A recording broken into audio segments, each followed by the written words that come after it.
Buenas tardes a todos, señoras y señores, miembros del Club de Opinión Santiago Alba, amigos todos. Tengo el placer de presentar en estos tiempos tan complicados y convulsos a don Antonio Yoarno Ballester. Antonio Yoarno Ballester nació en 1953 en Madrid. Está casado y es padre de 5 hijos. Estudió en las universidades de Madrid y Granada. Es doctor en Geología desde 1980. Fue profesor adjunto de la Universidad Complutense hasta 1995. En 1986 fundó una empresa de consultoría de estudios mediante imágenes de satélite que dirigió durante 30 años, creando más de 100 puestos de trabajo entre licenciados e ingenieros. Se especializó en el estudio de las causas de desastres naturales que afectan a la Tierra, realmente, ¿no? Desde el espacio exterior. Ha dirigido en este campo proyectos internacionales y nacionales con entidades de más de 15 países. Es aficionado a la astronomía, habla inglés y lee francés, italiano y latín. Realizó estudios completos de teología en el Studium Generale del Opus Dei. Fruto de sus trabajos en esta área, ha escrito multitud de artículos, libros y dictado cursos sobre el Apocalipsis y apariciones marianas. Estudia sistemáticamente la escatología social, a la que se dedica profesionalmente a tiempo completo desde hace varios años.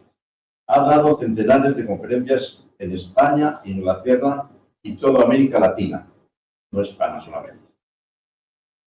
Publica regularmente sus desarrollos en formas de vídeos divulgativos en YouTube y Vimeo, que alcanzan ya más de 7 millones de visitas. Ha escrito 4 libros, titulados Reflexiones al hilo del Apocalipsis, Arabandal 50 años después, Astronomía Sagrada y el fin de los tiempos, y Dolores y gozos de San José, desde la perspectiva escatológica. Recientemente ha publicado un curso sobre astronomía sagrada y diversas conferencias de actualización escatológica sobre el aviso y el milagro profetizados en Arabandal. Todos sus trabajos y estudios escatológicos están accesibles a través de la página web www.escatología.org. Y ya les dejo la palabra la conferencia de don Antonio Yoarno.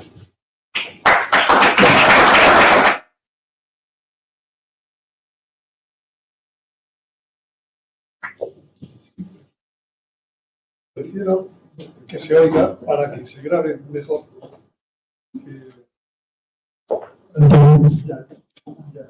A ver, ya. Yo creo que a lo mejor ahora ya se oye bien. Para todos los que están Es que hay mucha gente, yo me lo separo un poco. Hay mucha gente escuchándonos en internet ahora mismo, aprovechando que hay una sala wifi, que hoy en día estas cosas son más comunes y fáciles. Bueno, pues vengo a presentar mi último libro, que lo tenéis ahí fuera. Lo tenéis ahí fuera y que es al precio de oferta de 25 euros, si os lo queréis llevar. Bueno, entonces, yo me preguntaba, es la primera presentación que hago del libro en un lugar físico. Ya he hecho alguna por internet, ya me han hecho entrevistas, etcétera, ¿no? Pero yo me preguntaba, qué casualidad. Yo, mi relación con Valladolid, la última fue hace 7 años. Estuve por aquí, encantado, por cierto, y os di una charla también sobre las apariciones marianas. Pero yo no tengo relación con Valladolid. Ha sido Pedro el que de algún modo se ha empeñado en que yo viniera a presentar aquí el asunto.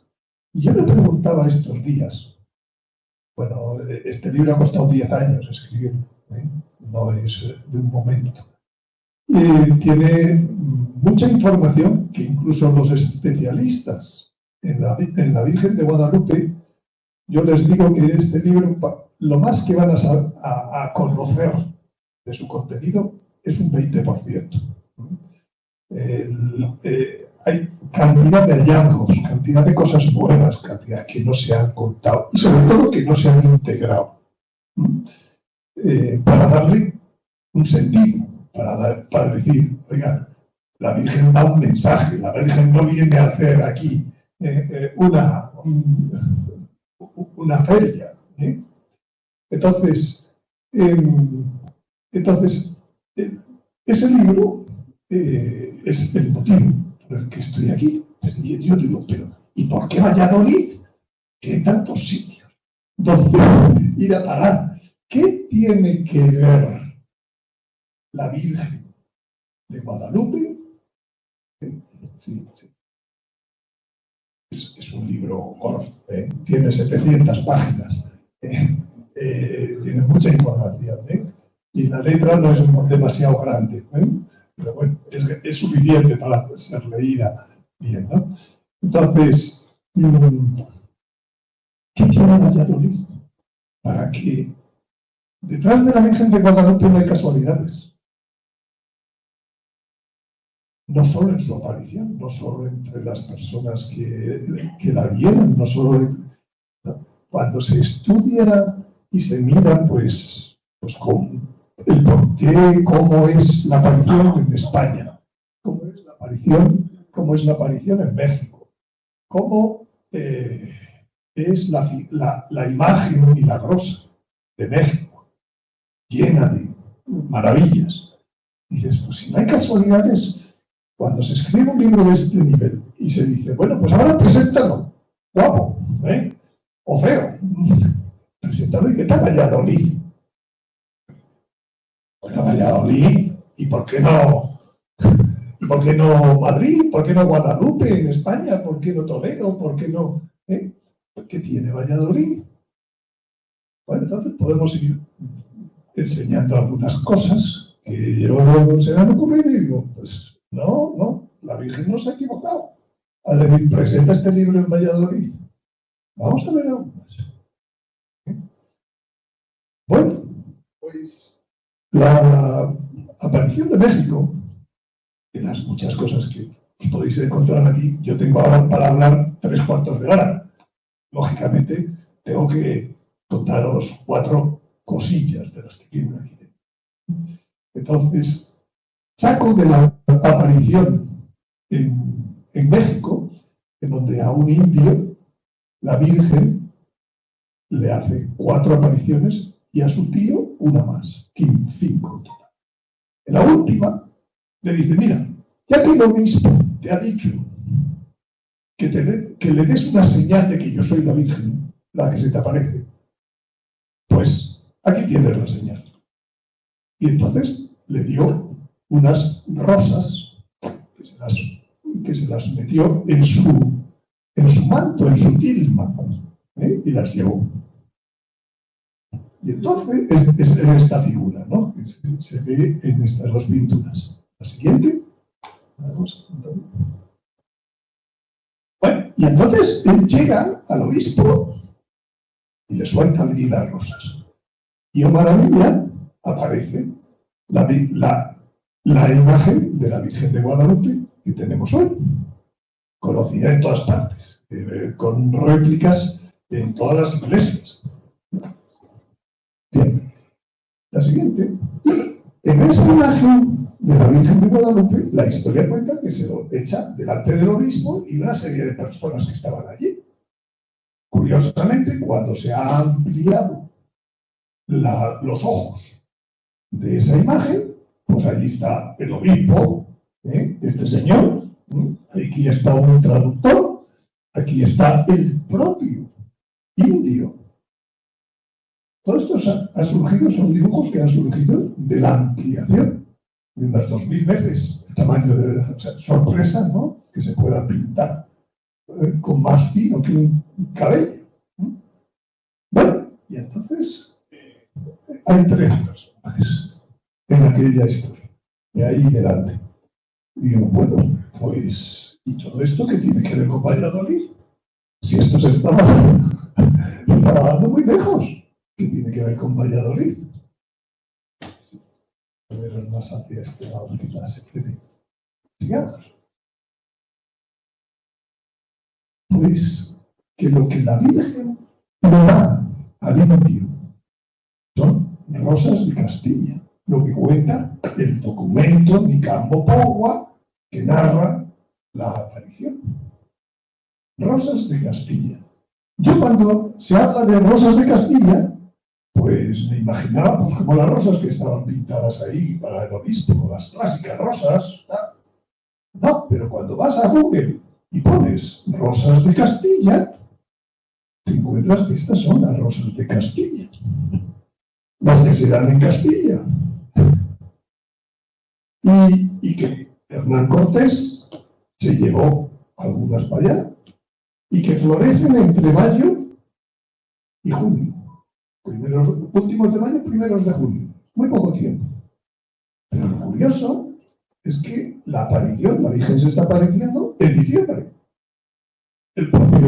La propia narración dice que hacía mucho frío. Por tanto, no era tiempo de rosas.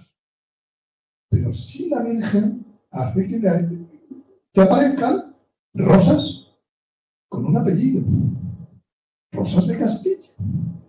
Algo te traigo de Castilla que te interesa a ti, señor indio, a ti, señor obispo, a todos los que lo vean con los siglos, este milagro que estoy haciendo, que voy a hacer.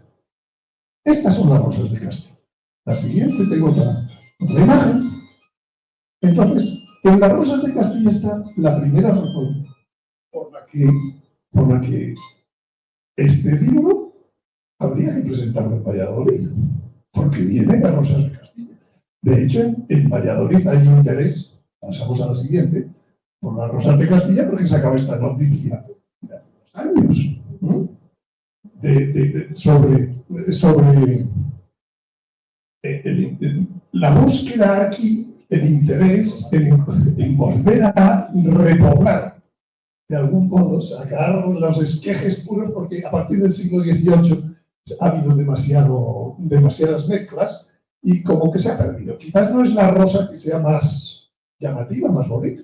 Y aquí la Asociación de Amigos del Pisuerga, que no es la que estará, pues dice la prensa que está buscando las rosas de Castilla. Lógico, es lo corre a mí, lógico, todas estas cosas. Por tanto, ya empezamos a tener un porqué. Un por qué estamos en Valladolid. Seguimos. Pero lo que pasó es que con esas rosas de Castilla, la Virgen de Guadalupe en aquel momento era el santuario más visitado de Europa. Era una talla, vestida, etcétera, y tal.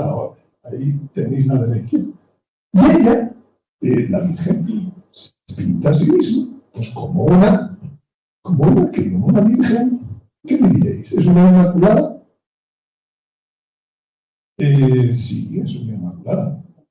Pero si tiene un ángel abajo que la está llevando, pues es una asunción, se podría decir. Si os fijáis un poco más, es una inmaculada, es una virgen que está embarazada. Se sabe que está embarazada primero porque está grávida cuando te fijas bien en la imagen.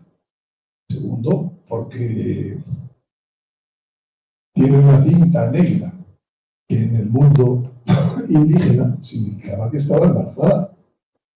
Y tercero, tiene un peinado en donde a los dos lados echan los pelos, que en el mundo indígena significaba que era virgen. Lo cual significa que los indios, al ver esta imagen, se les estaba enseñando un dogma. Es virgen y es madre. Dos dogmas de la Virgen María. Para ellos era ¿cómo es posible? Nunca lo hemos visto. En realidad, nunca habían visto una imagen artística tan realista. En ellos no estaba todavía el Renacimiento. En ellos tenían unas imágenes y esculturas de de sus dioses realmente feas, ¿no? Entonces, pero bueno, llegan aquí y dicen, bueno, este realismo les lleva a decir que es que no hay engaño. Tanto realismo nos lleva a decir esto es la verdad. Bien.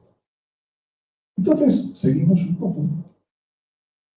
Y claro, yo pregunto, ¿habéis visto alguna vez una inmaculada embarazada? Por mucho que vayamos a museos, por mucho que vayamos a iglesias, por mucho que sean 8 de diciembre, nunca veréis una inmaculada embarazada. Aquí tenemos unos ejemplos famosos del Museo del Prado, de distintos sitios, y no están embarazadas. Otro más, y vemos, aquí tenemos otras, nunca veremos embarazadas. Las inmaculadas que pintan los pintores con las órdenes de los eclesiásticos, o lo que queráis, no la pintan embarazada. Sin embargo, adelante, sin embargo, la Virgen de Guadalupe la pinta Dios. Es un milagro. Y resulta que Dios va y pinta una inmaculada embarazada. Entonces se sabe del canon, vamos a decir. O sea que con Rosas de Castilla se está pintando algo que luego nadie más ha pintado. No sé por qué. Esto llega casi 490 años. Y entonces dices, ¿por qué nunca hemos visto otra? ¿Qué pasa? Yo diría, pues a lo mejor es que no hemos entendido todavía lo que Dios nos quiere decir con una inmaculada embarazada. Y tenemos que empezar a pensar, ¿qué quiere decir? Porque parece un contrasentido, el mismo contrasentido que lo tenían los indígenas cuando veían, es virgen y es madre. Oh, esto no funciona, esto no es así. Nosotros también podemos decir, es inmaculada y está embarazada. ¿Esto qué es? Señores, hay que desentrañar el misterio. No decir fuera. No lo está diciendo Dios, que es el que pinta. No lo está diciendo la Virgen, que es la que está ahí. Seguimos. Y el mismo tema podemos hablar de asunciones. ¿Dónde hemos visto una asunción embarazada? Pintada con rosas de Castilla. Qué interesante, pintado con rosas de Castilla. O sea, de un golpe, de un momento. Aquí tenéis otras, pues, también todas son sacadas de museos en internet. Hay muy buenas reproducciones. Y poco más, podría estar aquí toda la noche poniendo. Nunca veremos una asunción embarazada. Vamos a la. Por tanto, lo mismo que hemos dicho de la Inmaculada, podemos decir de la Asunción. Bueno, es que, vamos a ver, ¿Jesucristo nació antes o después de la Asunción de la Virgen? Lógicamente antes, ¿no? La Asunción de la Virgen es lo último. Entonces, ¿por qué me la pintan la Asunción embarazada? O si no nos enterábamos siendo solo Inmaculada embarazada, nos lo dicen, siendo además Asunción embarazada. A mí, o sea, hay que empezar a pensar. Primero, ¿de quién está embarazada? Porque es que eso os ocurre. La respuesta más corriente es decir, pues, de quién va a estar embarazada, de Jesús, ¿no? Pero no, porque el Apocalipsis es el que dice una mujer vestida de sol, la luna a sus pies, estaba gritando con los dolores del parto. Entonces, ¿a Jesucristo le dio de luz con dolor o sin dolor? Virgen, en el parto, antes, después, durante el parto, sin dolor. Entonces, oiga, Apocalipsis, ¿no te habrás equivocado, San Juan? ¿O soy yo el que no me he enterado todavía? Que el que está embarazada ella, al final, no es Jesús. Entonces, dice, ¿pero no va a ser virgen siempre? Sí. Este embarazo es un embarazo místico. Y así ya vamos empezando a entendernos. Pero es que el embarazo, dice el Apocalipsis de quién es. Dice que es de un hijo varón. Es una reduplicación, decir hijo varón.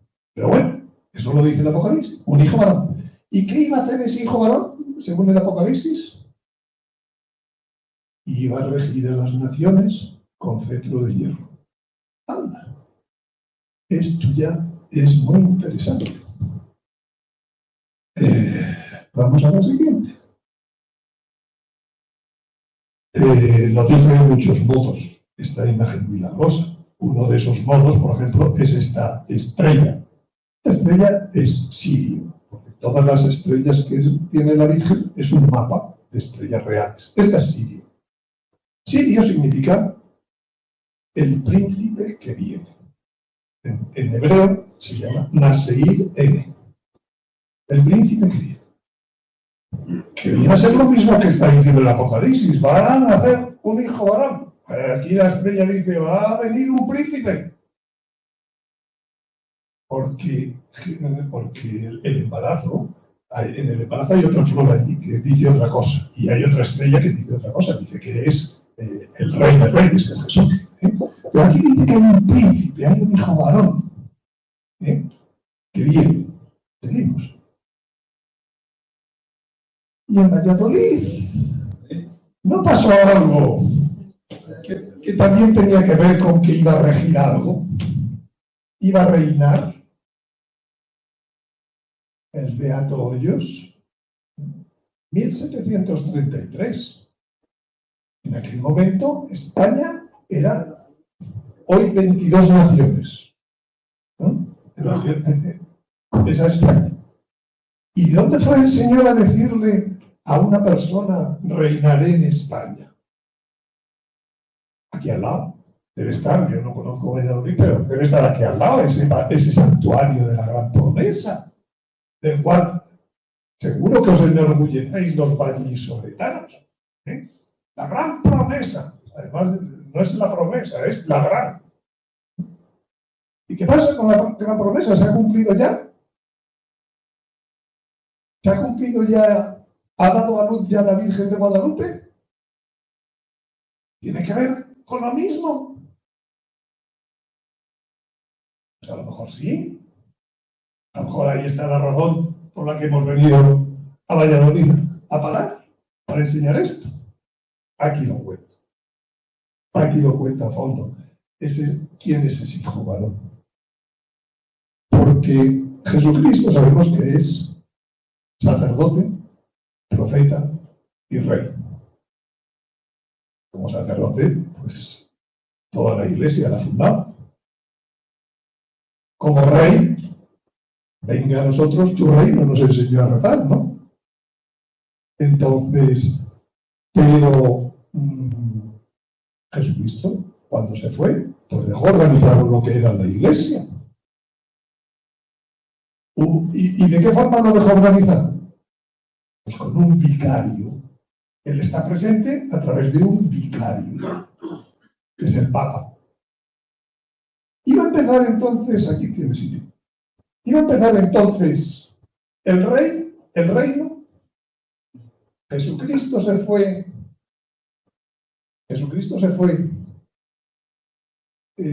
y estuvo regiendo a las naciones. ¿Cogió el cetro y rigió a las naciones? No. Pero sabemos que va a venir su reino. Y va a ser un reino no solo de los corazones, es un reino social. Un reino.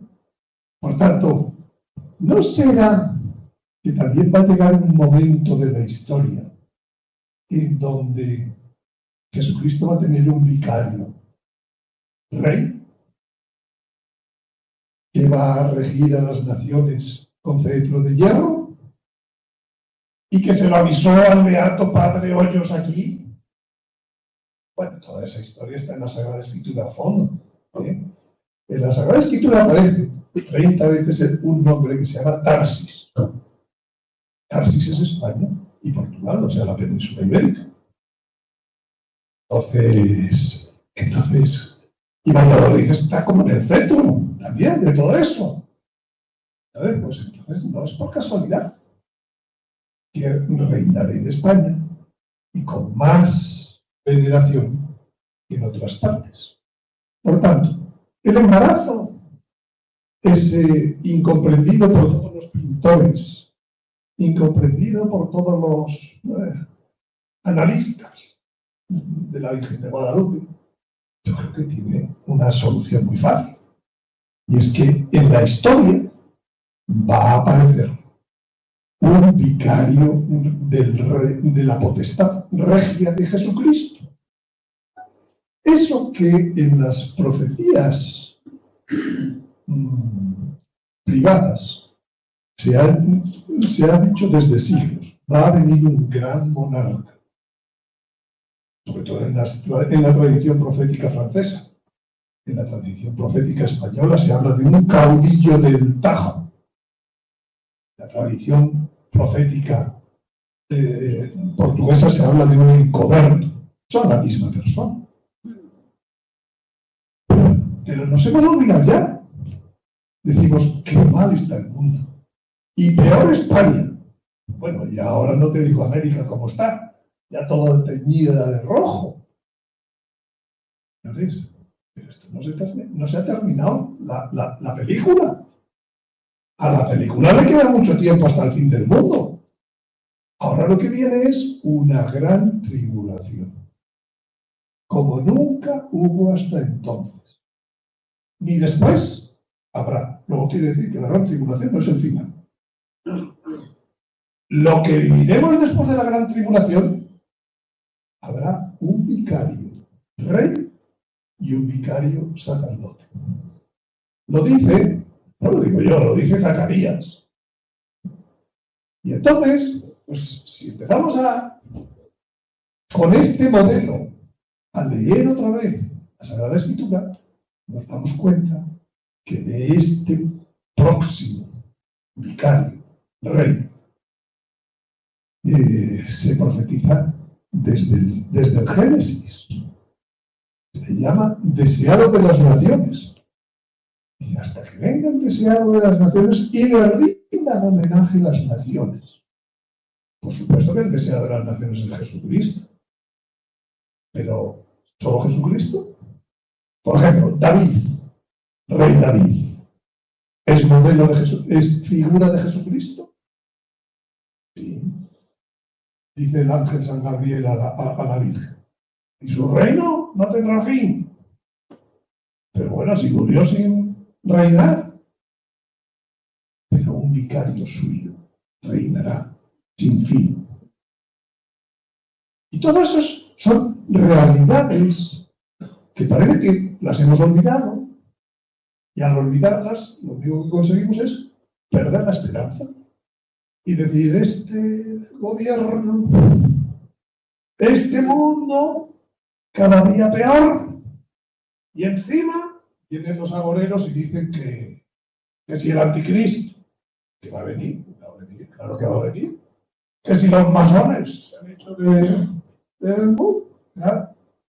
A ver, esa es la última realidad, o la realidad está profetizada, contada, que va a ser de otro modo. Va a ser de otro modo. Pongamos esperanza. Los estudiosos estudien. Y hay muchas referencias. ¿Ya? Aquí hay una sistemática. Hay más de 80 páginas de estas 700 dedicadas a quién va a ser ese hijo varón. ¿Quién va a ser? Con todos los detalles. Un poquito más para adelante. Aquí tenemos, cuando decía el señor al padre Hoyos, reinaré en España, cuanto menos decía en esto, en todo este truco. Está mal, ¿no? 22 naciones hoy, 23. en mis posesiones, decía Felipe II, no se pone el sol. Bueno, siguiente. Pero es que hay muchas cosas. Por ejemplo, en Guadalupe, en Extremadura, el altar, la basílica está orientada este-oeste. De modo que esta imagen de aquí, de la izquierda, pues mira hacia el oeste. Voy a decirlo de otro modo, mira hacia América. Cuando se aparece la Virgen de Guadalupe en México, dice el indio, dice, venía de donde sale el sol. Estaba cubierta de sol. Venía del oriente, venía de España. La palabra. Cuando llega el obispo y dice, pues vamos a poner aquí una ermita. Primero una ermita, después una iglesia, después una catedral, después una maravilla, ¿no? Durante muchos siglos. Van y la orientan al sur.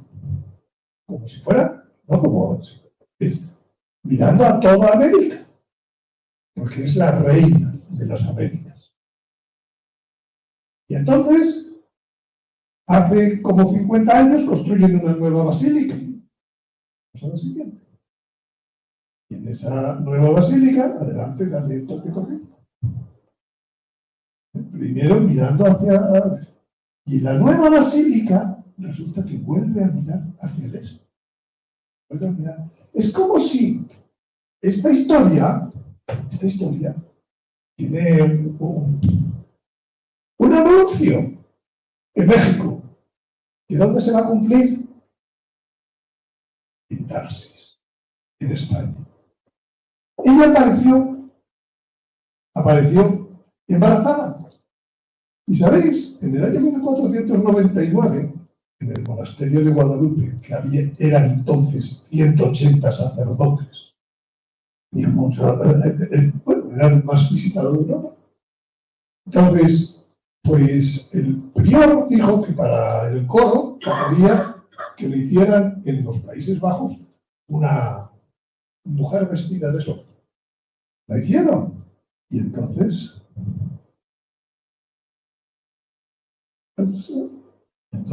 es esta de la derecha. Fijaros, la de la izquierda, la de México, tiene el manto por encima de la cabeza. La de la derecha no.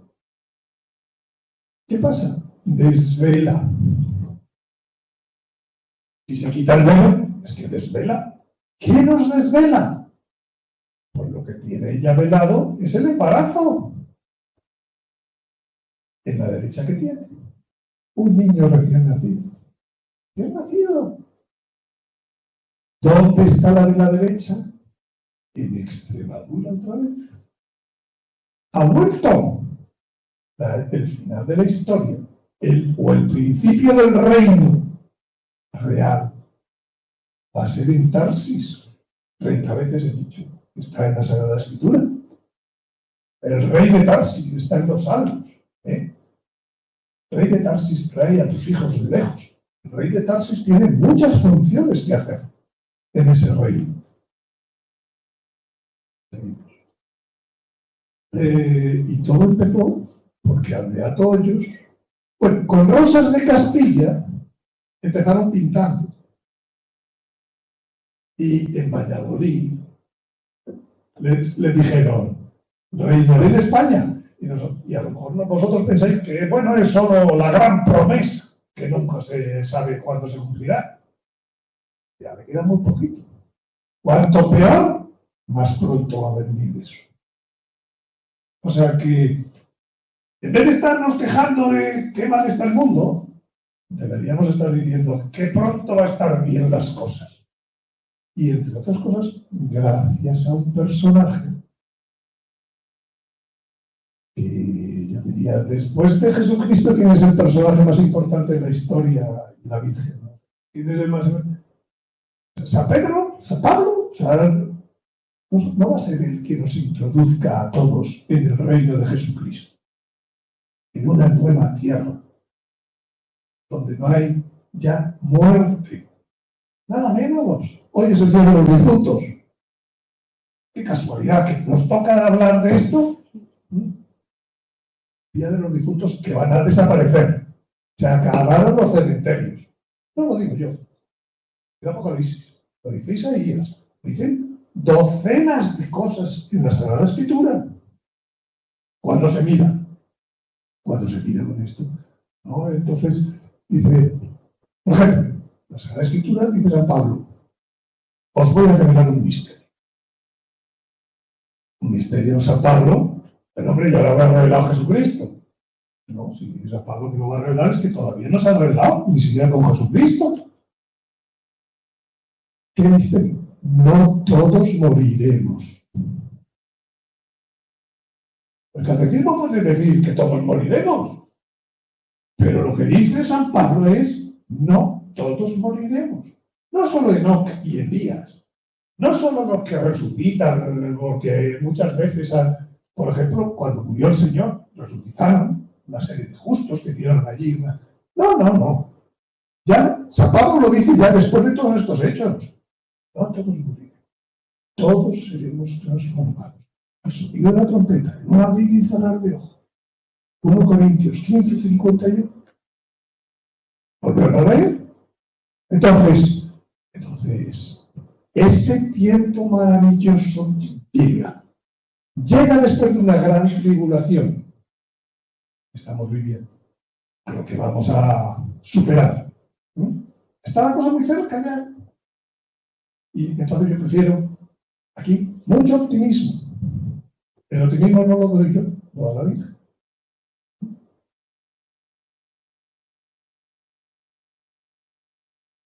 Por ejemplo, en cada uno de los adornos florales de grandes hojas hay unas nerviaduras. Curiosamente, todas las nerviaduras terminan en una flor de lis. He señalado aquí las de una, las dos. En la siguiente hay 9 flores de lis. Están señaladas. Esto es una flor de lis. Perfecta. Está avisando. Hoy un príncipe que viene de una estirpe. Señores. No le vamos a poner nombre, porque entre dos cosas dice la Sagrada Escritura que buscarlo es perder el tiempo. Porque es de estirpe lejana y olvidada. O sea que aquí todos los que empiezan a hacer ya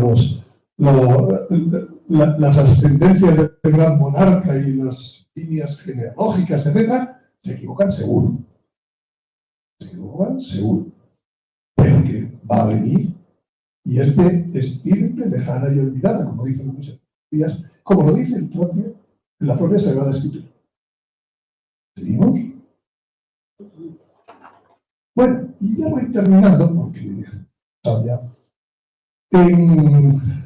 La Virgen de Guadalupe ha sido la que ha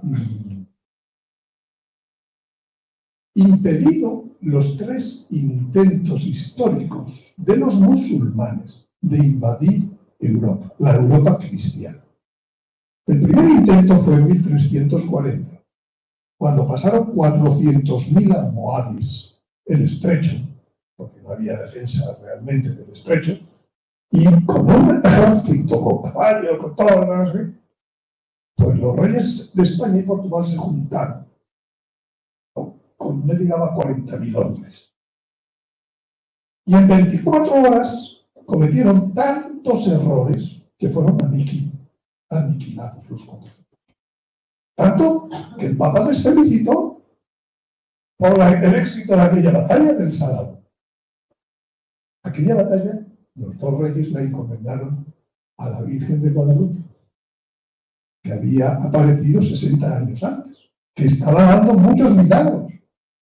Bueno, en Extremadura daban tantos milagros, sobre todo de la redención de cautivos, que todos los años se llevaban, los cautivos liberados llevaban allí sus cadenas. Todos los años hacían falta 12 carretas para quitar toda la cantidad de hierro que traían los cautivos. Bueno, entonces la primera, el caso de la batalla del Salado. La segunda, el final de la reconquista de España. ¿Eh? La reina Isabel la Católica, esa corte trashumante que pasaba algunas veces por Valladolid, pues se la encomendó a la Virgen. Y terminó. El día que terminó dijo que se hagan rogativas especiales. La Virgen de Guadalupe, digamos, es la que de algún modo terminó de forjar nuestra España moderna. Y la tercera, unos 70 años después, 80 años después, la batalla de Lepanto. Ya le mandaron a Felipe II una copia de la Virgen de México.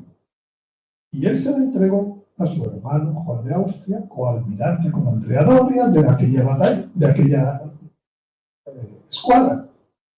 Y cuando ya estaban a punto de perder, milagrosamente cambiaron los vientos, etc., y se venció. La copia de la Virgen de Guadalupe que había entregado, venido de México, entregado Felipe II a los capitanes, a los almirantes de aquella escuadra, estaba en el templo máximo de la canal de capitán 3 veces. Bueno, pues seguimos. Aquí está ese pendón que hoy en día se guarda en una iglesia cerca de Génova. Y seguimos. ¿Y eso de las invasiones musulmanas se ha acabado? ¿O estamos ya medio sufriendo alguna? Bueno, pues por si dudamos, el profeta Ezequiel, en el capítulo 38, dice que Magog y Gog, príncipe de Magog, unido a una serie de naciones, va a ir sobre mi pueblo Israel. Pues los protestantes inmediatamente dicen, pues van a atacar Rusia y las naciones con las que dicen que son todas musulmanas. Van a atacar a Israel. No van a atacar a Israel, porque da bastantes detalles para darse cuenta que no es la nación actual. La nación actual, entre otras cosas, no es el reino del norte, el famoso Israel. El reino del norte son 10 tribus que se perdieron y que en realidad son los pueblos bárbaros que invadieron el Imperio Romano y hicieron surgir las naciones cristianas con su conversión.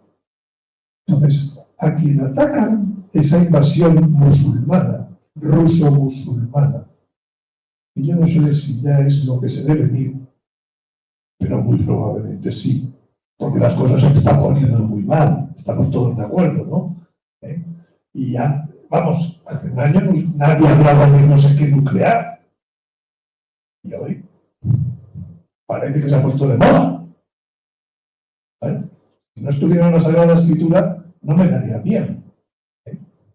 Pero está. Si no estuvieran las revelaciones privadas, la Virgen no hubiera dicho en la Salet que París perecerá por el fuego, pues no me importaría. ¿Ves? Si no estuviera en el capítulo 5 de Zacarías, un par de rollos volando que van a una tierra que se llama Senaar, que es donde hoy está toda la industria nuclear iraní, pues no me preocuparía. Juntando todas las piezas del rompecabezas, dices, esto que se está hablando me parece que tiene más fundamento de lo que ellos mismos, los analistas periodistas, se creen. Entonces, pues sí, va a venir una cuarta invasión. Está profetizada. Y alguien está diciendo, invoquemos a la Virgen de Guadalupe que ya nos libró 3 veces. Nadie. Es importante saber la historia para no repetirla. Virgen de Guadalupe es la que nos puede librar de esa guerra que estamos todos teniendo, en la que está profetizadas cantidad de cosas, no puedo entretener ahora en ella. Pero la Virgen de Guadalupe, las dos jugaron juntas a sacar a los musulmanes de Europa. Aquí hay, para que veáis que esto no son teorías, pues hay hasta planos que se ha hecho de cómo va a ser esa invasión. Planos con las profecías de distintas personas que son beatos, que todavía no son santos, pero y la siguiente, por ejemplo, aquí está el mapa de la invasión de Francia, que va a sufrir algún día. No sé si es con lo que ya se están los tambores que están oyéndose o no, pero podría. María Julia tiene. Bien, y algo más. La siguiente, creo que queda. Entonces, todo esto vais a poder encontrar. Porque una de las cosas que hace el hijo varón es rechazar esa invasión. Que si se da la invasión, no va a estar tan lejos la aparición de este señor. No dice que se enfrenta desde el primer momento, sino que la rechaza. Capítulo 39 de Ezequiel. Bueno, pues aquí tenéis elementos que podéis encontrar en este libro sobre el hijo varón. Las profecías que vienen en la Sagrada Escritura desde Antiguo, la ascendencia, ¿de dónde dice la Sagrada Escritura que viene? El origen geográfico, ya lo he dicho, que es Tarsis. No sé si Valladolid dentro de Tarsis, pero a Valladolid le dijeron algo muy importante, con todos estos datos, ¿verdad? Está el perfil humano, el perfil espiritual, que se deduce de todas esas profecías, y están las funciones, que son 4. Nos librará del anticristo. ¿Sí? El anticristo todo el mundo le tiene miedo porque va a hacer poner la marca de la bestia y entonces nadie podrá comprar ni vender y muchas cosas. ¿No? ¿Quién va a librar del anticristo? El hijo varón. Reunirá a las 12 tribus de 10 se perdieron. Entonces están por ahí, en el antiguo Israel. ¿Por qué las tiene que reunir? ¿Por qué tiene que volver a haber un nuevo éxodo mundial? Dicen muchos profetas que los traeré a mi tierra, a la tierra de sus padres. Y todo el mundo piensa, pero hombre, si no cabemos ya allí en Palestina, tantas naciones como se han desarrollado, ¿no? A partir de aquellas 10 tribus, etcétera, ¿no? No cabemos.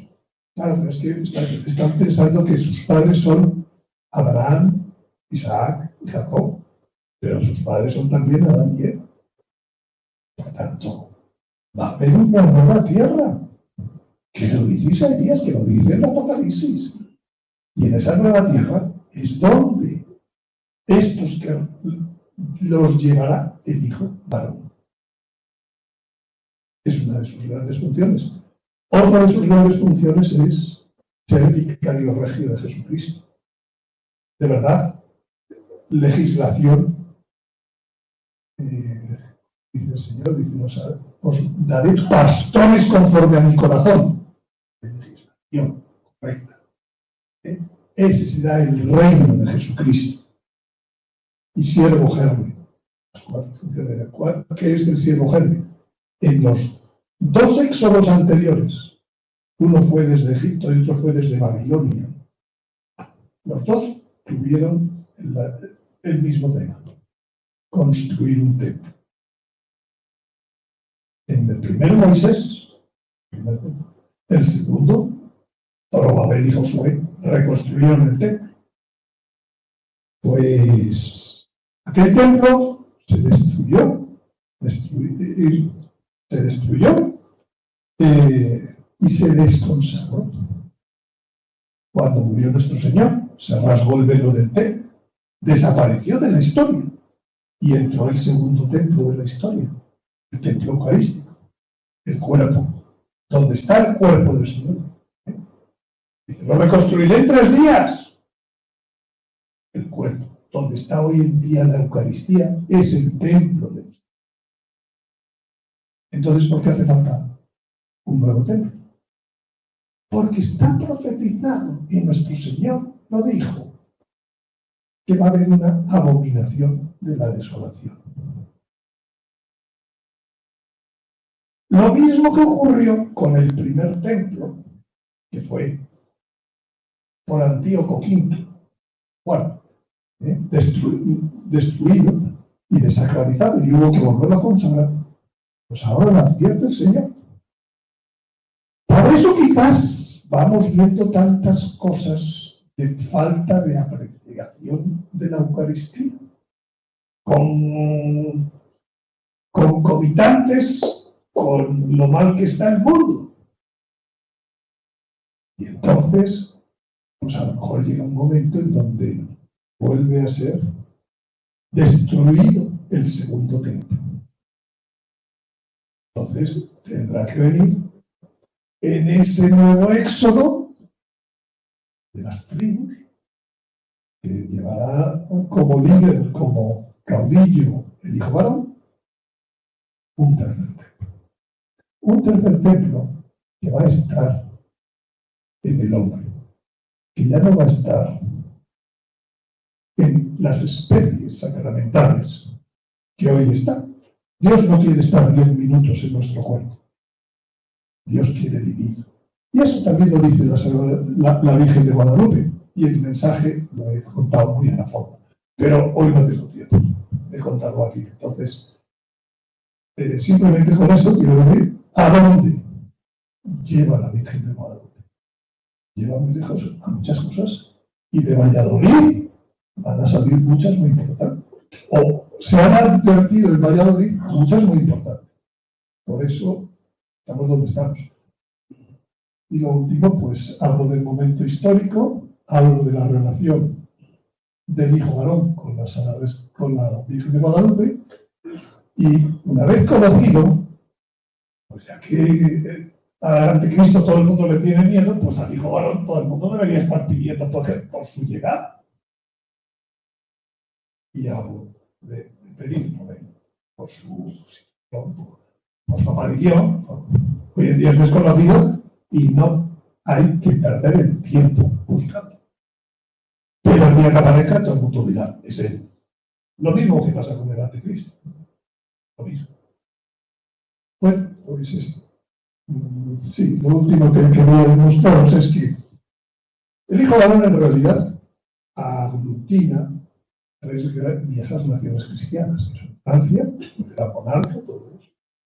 España, el Tajo, todas las cosas, pero centrado en España y Portugal. Todas las ascendencias dinásticas, etcétera, descendientes de David, se concentran en estos 3 países. Fijaros lo que es los dominios de esos 3 países en la historia. Por tanto, volvamos a ganar la esperanza que a lo mejor hemos perdido a la vista de las cosas, y pidámosle al Señor que nos mande el hijo varón y que todos empecemos a conocer más lo que significa y todo lo que hay detrás de la advocación de la Virgen de Guadalupe. Y aquí, para lo que queráis, estoy que me preguntéis.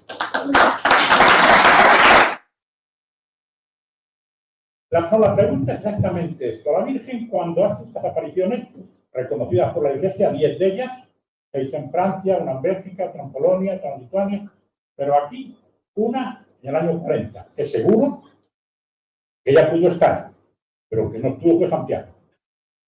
Santiago no vino nunca a España, es posible que lo trajesen sus discípulos, pero no estuvo nunca.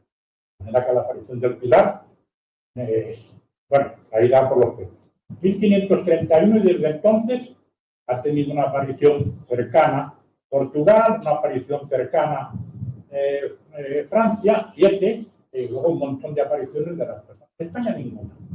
Don Sebastián de Garabandal, el Escorial, todas estas historias ¿Por qué más? Siendo un país católico, o no somos tan católicos, o no somos tan de fiar para las autoridades eclesiásticas, o Dios no le deja a la Virgen venir, o la Virgen es autónoma. A ver, yo Esto es lo que le pregunto. voy a la Sagrada Escritura, en donde no tenemos discusión. Efectivamente, el proceso de aparición, de aprobación de una aparición, lleva lo que lleva. Entonces, no podemos decir que porque no haya culminado el proceso de aparición, digo de aprobación, pues no se ha aparecido. No podemos concluir eso, por un lado. Pero en cualquier caso, ya que me has citado las dos de España, voy a darte un Del mundo hispano. del mundo hispano. Para España, 1733, todo se llamaba España. ¿eh? Vamos a seguir la terminología vallisoletana de nuestro Señor. Yo digo, esas dos, concretamente,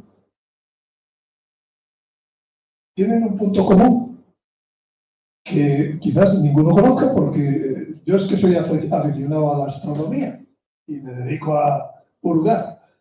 Entonces, un día me encontré que el mismo día que se apareció la Virgen en México, ese día había conjunción entre Venus y el Sol. Bueno, podría ser una casualidad, ¿no?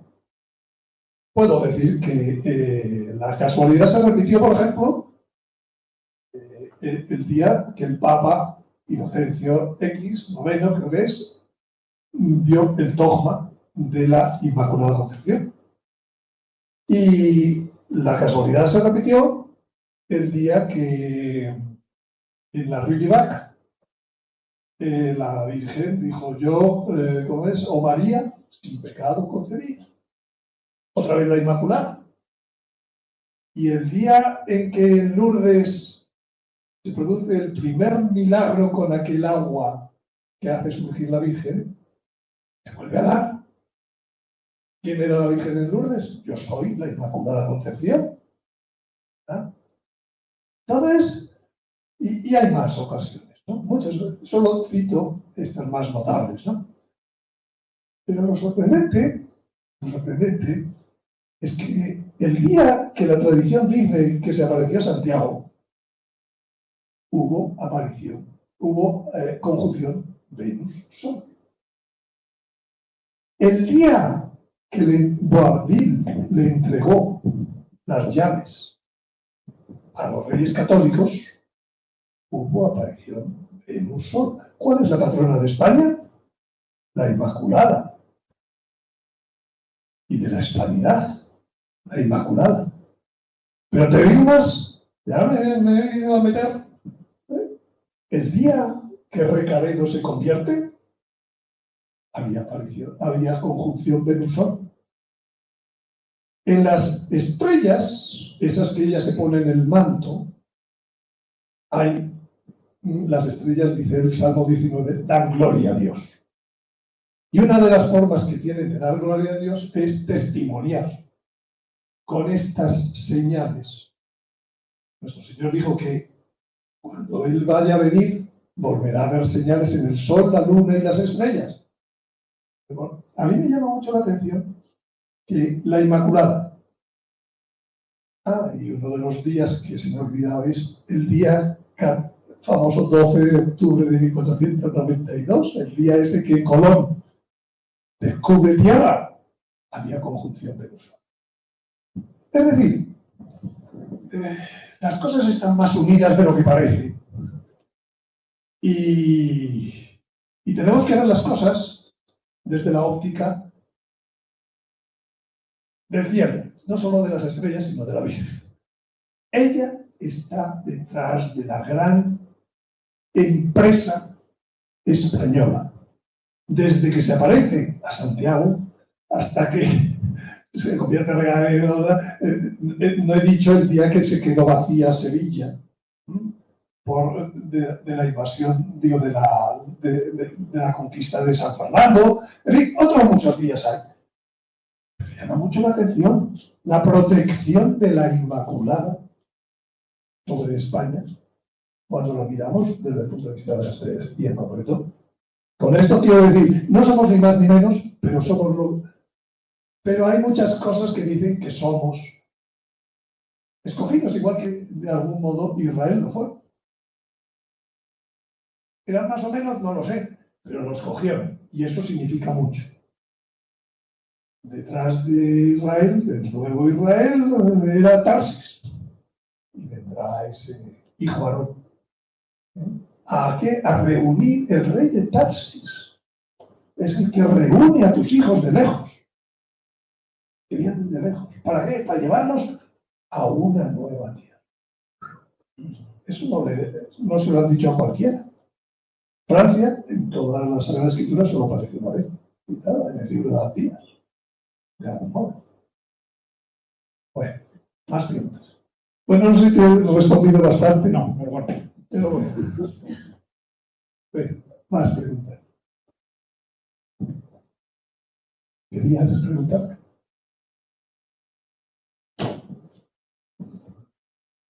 ¿Dónde metemos el planeta marrón?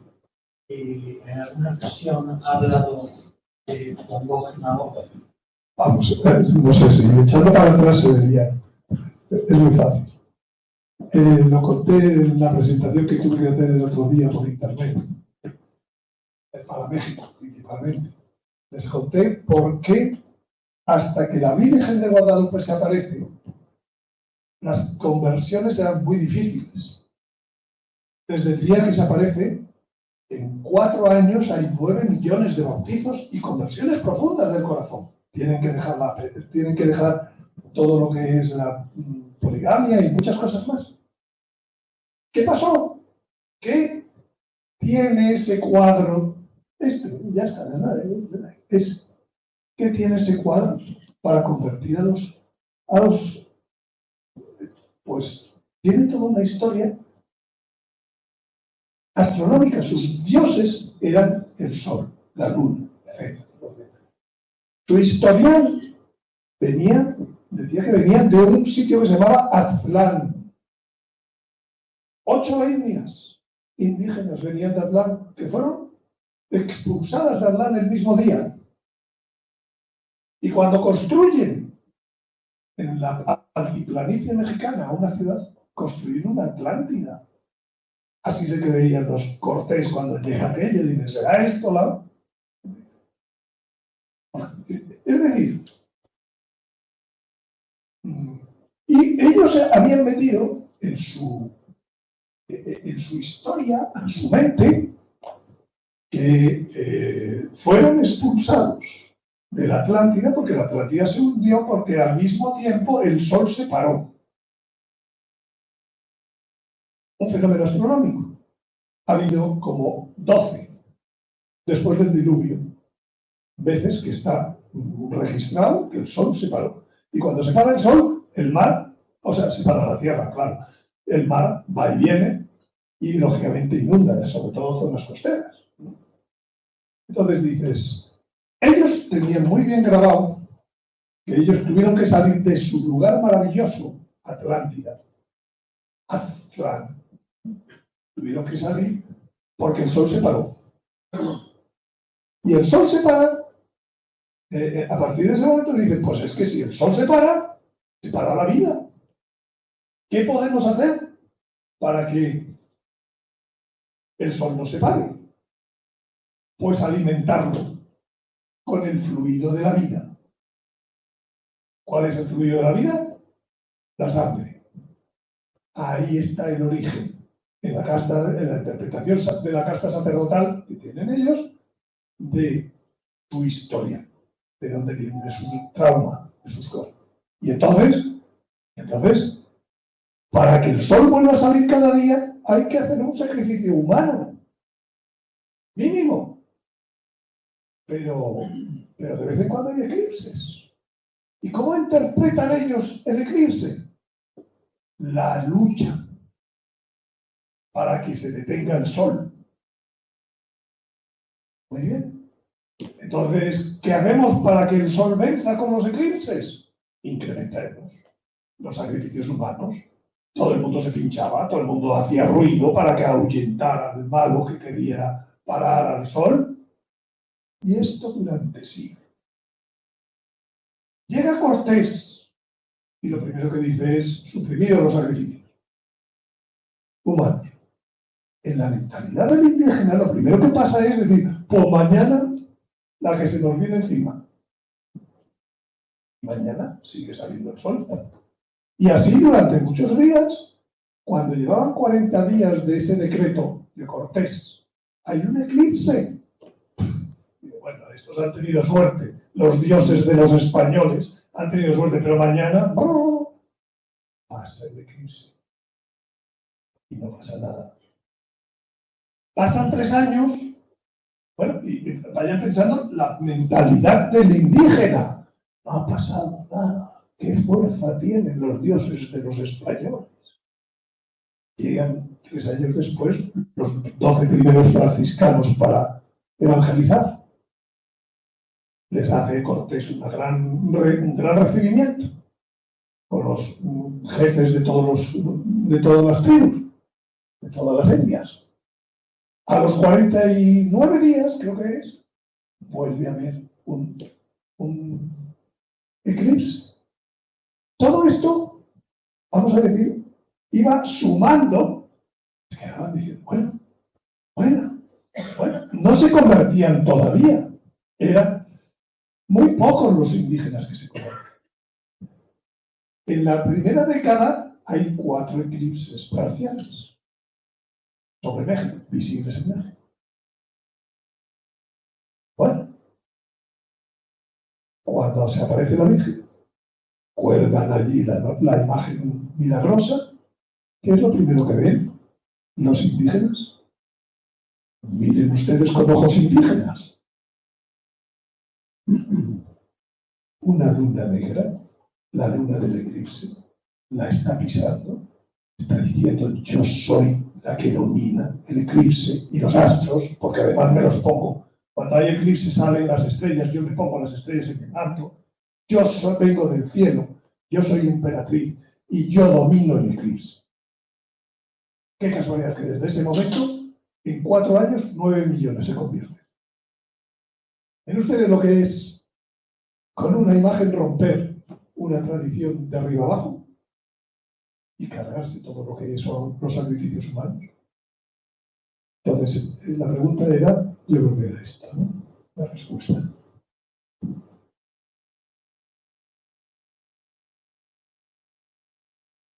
Más preguntas. Es que hay muchas cosas que no puedo contar. Estaríamos años. ¿Algo más?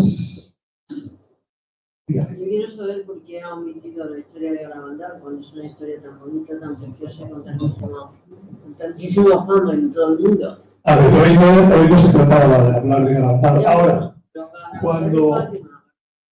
cuando usted habla de este libro, el primer capítulo explica lo que tienen de común todas las principales apariciones, el proceso que tienen que seguir para ser aprobadas, y verá usted ahí, pues, enmarcado dentro de todas las cosas de Garabandal, de los mensajes principales, de las cosas.